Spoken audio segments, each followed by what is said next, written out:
Hello friends, welcome to glossom.com। क्या आप जानते हैं, आपने कभी सोचा है कि बुखार जब होता है हमें तो हमारे शरीर का टेम्परेचर हाई क्यों हो जाता है, सामान्य से अधिक क्यों हो जाता है? अगर नहीं जानते, आपको नहीं पता है, तो आज इस वीडियो में हम आपको बताने वाले हैं कि फ़ीवर होने पर हमारे शरीर का टेम्परेचर क्यों बढ़ जाता है। तो जैसा कि आपको पता है कि सामान्य से, नॉर्मल कंडीशन से टेम्परेचर का हाई होना ही बुखार कहा जाता है। जब हमारे शरीर का टेम्परेचर बढ़ जाता है तो हम कहते हैं कि हमें फ़ीवर है।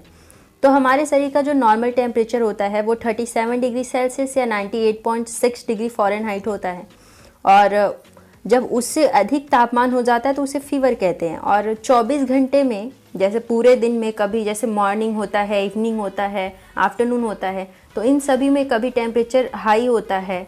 आउटसाइड हमारे मतलब एनवायरनमेंट का टेम्परेचर की मैं बात कर रही, कभी हाई होता है, कभी लो होता है। तो इस तरह से 1 डिग्री तक टेम्परेचर हाई और लो हो सकता है, ऊपर नीचे हो सकता है, लेकिन फिर भी वो 97 या फिर 99 डिग्री सेल्सियस फ़ारेनहाइट तक ही हो सकता है।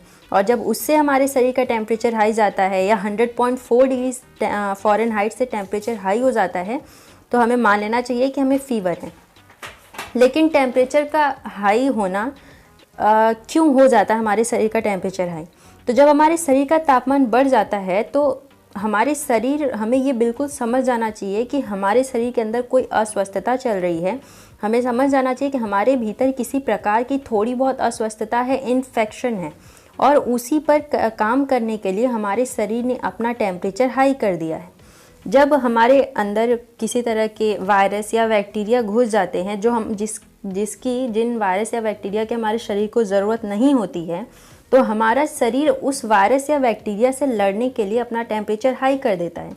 क्योंकि जब टेम्परेचर शरीर का हाई होता है तो कुछ ऐसे वायरस होते हैं जो उस टेम्परेचर पे मर जाते हैं और फिर हमारा शरीर बिल्कुल नॉर्मल हो जाता है।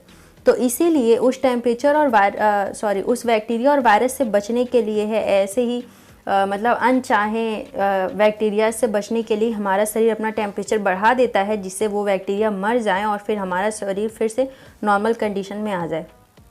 यानी बुखार जिसे हम डरते हैं या फिर जिसे बुरा समझते हैं, वो बिल्कुल भी बुरा नहीं होता है। वो हमारे शरीर जस्ट एक संकेत होता है, वो एक लक्षण होता है कि हमारे अंदर कुछ ऐसा इन्फेक्शन हो गया है जिससे लड़ने के लिए हमें फ़ीवर हो गया है, हमारा टेम्परेचर हाई हो गया। तो इसीलिए जब थोड़ा बहुत बुखार होता है तो फिर हमें मेडिसिन किसी भी तरह का, जैसे कि पैरासीटामॉल, ऐसे मेडिसिन का कभी भी यूज़ नहीं करना चाहिए।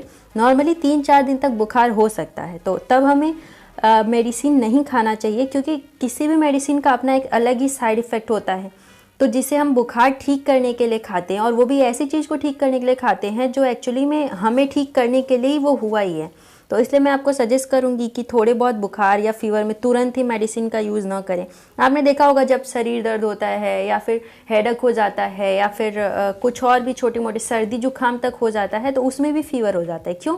क्योंकि उसका काम ही है ऐसे बैक्टीरिया या वायरस को मारना, तो उसके लिए शरीर अपना टेम्परेचर हाई करेगा। तो इसलिए थोड़े बहुत बुखार से हमें डरने की कोई ज़रूरत नहीं है। तो और जब ज़्यादा, कई बार ऐसा होता है जैसे कैंसर होता है या टीबी होता है, ऐसी जब बीमारियां होती हैं तो उसमें भी हमारे शरीर का टेम्परेचर बढ़ जाता है, और उस समय तो बिल्कुल नॉर्मल होता है फ़ीवर होना।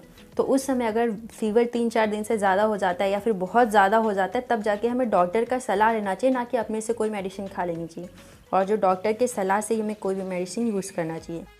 तो आज इस वीडियो में आपने इतना इंटरेस्टिंग चीज़ जाना फ़ीवर के बारे में कि फ़ीवर एक्चुअली में क्या है। तो आगे से आप फीवर से घबराने की ज़रूरत नहीं है। पहले वेट कीजिएगा, देखिएगा कितने दिन तक फीवर रहता है। अगर ज़्यादा हो तो आपको डॉक्टर के पास जाने की ज़रूरत है, अदरवाइज़ ये आपके शरीर के लिए एक तरह से अच्छा ही है।